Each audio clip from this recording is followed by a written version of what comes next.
Okay, class. That's it for today. Do you have any question or concern with regards to your assignment?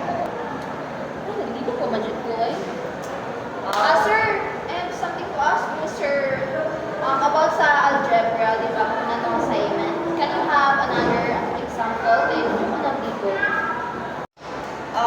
Sure. Wala to pang example natin. Okay, tanawa. Una, tantangon na tong 5 sa left side. Okay?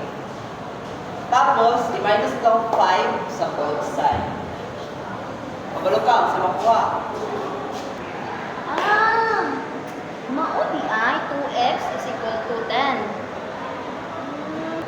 Exactly. Sunod, i-divide na tong 2 sa both side para makuha na to ang x. So x is equal to 5. Salamat kay sir ha, nakuha na kung saan siya. You're welcome, Daya. Ay, nakalimot ko, listen kayo.